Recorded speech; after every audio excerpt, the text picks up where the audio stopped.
Olá, eu sou o Samuel Leite e essa é mais uma edição especial do Transformação Digital CBN. Pela terceira vez consecutiva, uma cidade brasileira entra na lista do prêmio Intelligent Community Award, o The Smart 21 Communities of the Year, que premia as 21 cidades mais inteligentes ao redor do mundo. Curitiba, a capital do Paraná, já apareceu anteriormente em outras duas edições do prêmio e é um modelo de cidade conectada que temos na América Latina. E para falar sobre as cidades inteligentes, que também são chamadas ou conhecidas como Smart Cities, eu convidei Alexandro Montanha, que é presidente do Comitê de Cidades Inteligentes da Associação Brasileira de Internet das Coisas, a ABINC.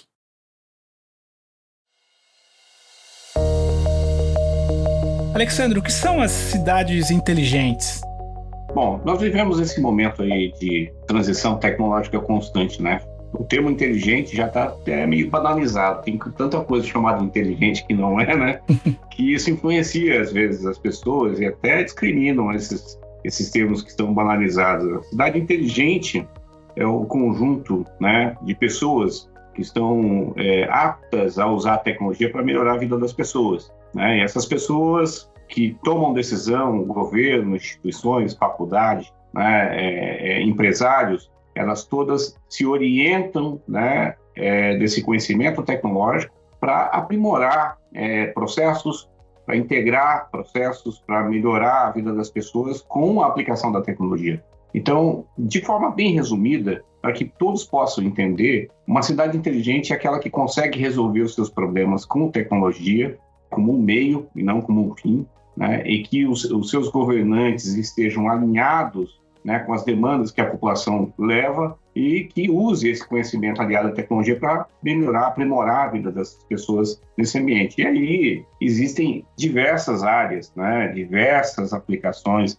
Quando a gente fala de cidade inteligente, vem na mente agora robô, carro autônomo, mas a gente pode voltar um pouquinho, né, e pensar que existem muitos processos que ainda não são automatizados, né? Que existem muitas coisas para se melhorar na saúde, na educação, no meio ambiente, né? Nós estamos prestes a viver um caos aí de abastecimento de água, né? E de outros recursos naturais. Então, na verdade, é isso. E cada região tem um entendimento de cidade inteligente, porque cada região tem a sua própria demanda por essa inteligência, né, aliada à tecnologia. Queria te perguntar uma coisa que tem um conceito, um outro conceito que é muito conectado com a ideia de Smart Cities, que é o conceito de IoT, né, de Internet das Coisas. Queria que você fizesse uma reflexão por que essas coisas são conectadas e seria legal também a gente dar uma boa definida no que significa IoT. Ótimo, muito bom, muito bom. Essas palavras, esses termos e acrônimos invadem a vida da gente e muitas vezes a gente assiste isso passando na internet e não entende muito bem, né? IoT, Internet das Coisas, nada mais é do que a capacidade de diversos dispositivos agora utilizarem do recurso de conectividade, acessarem a internet e usar os recursos que estão na nuvem. Então, na verdade, você permitiu que dispositivos que não tinham condição de realizar nenhuma tarefa complexa, agora conseguem, porque elas podem utilizar o processamento que está na nuvem, a capacidade de armazenamento que está na nuvem para resolver isso. Bom, dito isso, é importante perceber o tamanho e o impacto dessa conectividade na vida das pessoas. O IoT é para cidades inteligentes o que o celular é para a gente hoje, entende? Analogamente, o IoT ele tem a mesma transformação daquele celular que não tinha conectividade com um smartphone que você tem hoje nas mãos. Então, por aí, a gente percebe a quantidade de aplicações, a quantidade de tecnologia que está disponível hoje para resolver a vida das pessoas dentro do ambiente urbano. Então, a Internet das Coisas é a possibilidade de integrar sensores muito simples à rede global, né? A grande capacidade de processamento, a nuvem, o que eles chamam de cloud computing, né? Isso permite que, por exemplo, uma câmera muito simples possa fazer um procedimento, possa realizar um procedimento de checagem da face de pessoas ou de aglomeração, de temperatura em tempo real, porque a única tarefa dessa câmera é perceber o movimento, enviar essa imagem para a nuvem, que tem capacidade de processamento para realizar bilhões de processos num segundo e devolver uma identidade de uma pessoa, por exemplo, que é procurada, um veículo que tem algum tipo de problema, ou até uma cena que indica alguma violência e outras, né? E outros eventos que são importantes serem monitorados. Se a gente for conceituar, por exemplo, que parte importante da cidade, sobretudo aqui no Brasil, ainda segue no chamado formato analógico, digamos assim, ou seja, não são conectadas e não tem uma integração digital mais significativa, como é que a gente pode fazer um paralelo, trazendo algum caso real, por exemplo, ou algum tipo de exemplo prático de qual vai ser a grande transformação que as cidades inteligentes, as smart cities, vão trazer para a gente num futuro próximo? Como é que a gente consegue, por exemplo, trazer um paralelo real aí da grande transformação que está por acontecer? Olha, o que está batendo a porta nossa aí é o 5G. A conectividade do 5G e a velocidade, a capacidade de transmissão de dados em volume e velocidade vai permitir que utilizemos tecnologias que até então estão disponíveis no exterior, mas por conta de falta de estrutura aqui, nós não conseguimos rodar. Eu acredito que muitos dos espectadores desse programa já conhecem veículos autônomos, já conhecem robôs que fazem entregas, já conhecem diversos recursos tecnológicos complexos que estão rodando em outros países e aqui não. Então, o que falta para a gente, para que isso se torne realidade, realmente é a capacidade de conectividade. E o boom, ele vai ser muito amplo. O nível de aplicações é muito diversificada. Então, nós vamos ter um boom aí de inovação tecnológica aplicada não somente ao ambiente urbano, mas também ao rural. Nós vamos vivenciar, num curto espaço de tempo, a aplicação dessa tecnologia e colher os frutos disso com muita naturalidade, sabe? O que vai acontecer mais ou menos que está tão ubíquo, né? Está tão presente as tecnologias que a gente nem percebe está utilizando. Pergunto para uma pessoa se ela lembra como é que era não utilizar o WhatsApp ou Uber ou algo assim.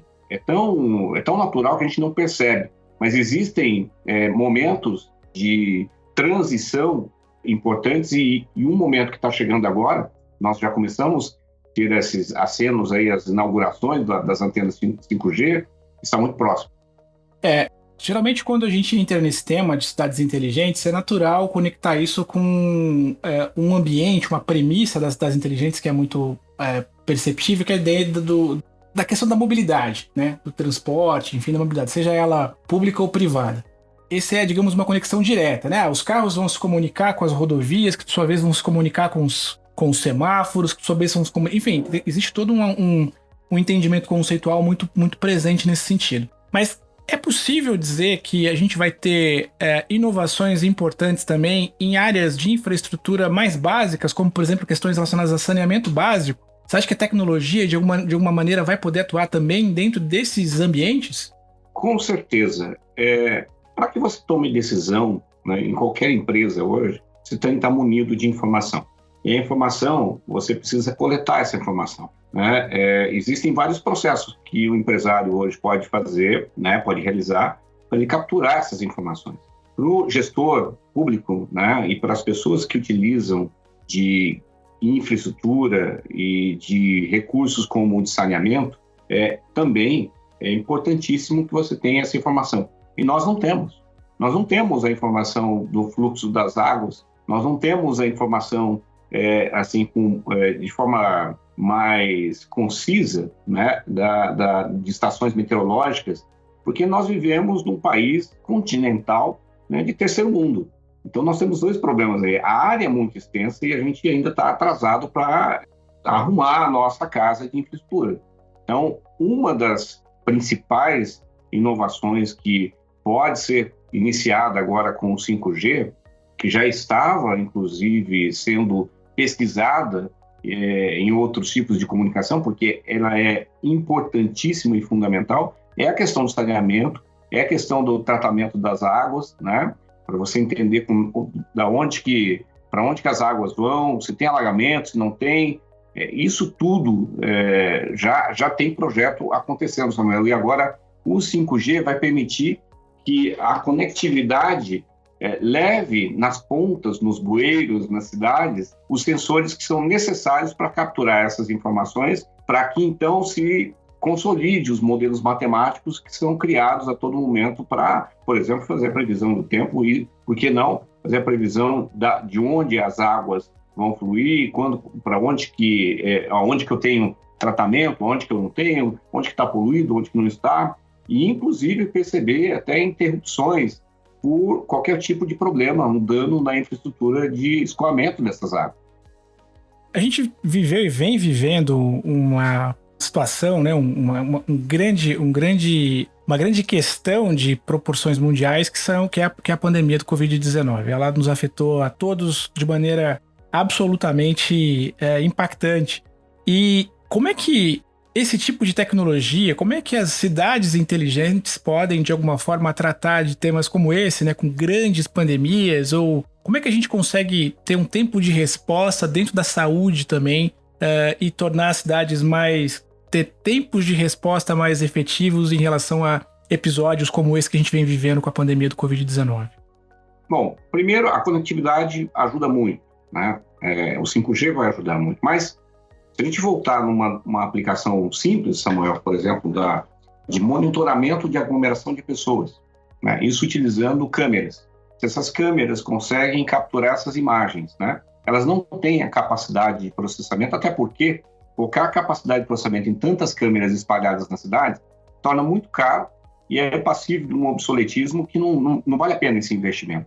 Então, hoje, a tendência é que você tenha edge computing, né? Uma computação lá na ponta, minimamente para garantir que essas informações migrem para a nuvem, serem processadas e voltar. Uma das aplicações mais fáceis de serem implementadas agora para Covid, né, que a gente vai viver isso por algum tempo, e a gente tem que perceber aonde existem aglomerações, aonde existe mais incidência de casos, perceber esse ambiente, mensurar esses casos, né, rastrear essas pessoas. Tudo isso é possível por meio da conectividade. Então, aplicações como essa de processamento de imagens, né, de sensoriamento, que estão diretamente relacionadas com a IoT, ou seja, a capacidade da câmera de se comunicar, processar, enviar e daí sim gerar um insumo importante que é a informação de qualidade para a inteligência artificial agir, então, e tomar algumas decisões e enviar relatórios para as autoridades competentes, né, reimplementar de forma recursiva esses recursos que a gente está colocando aí à disposição da população.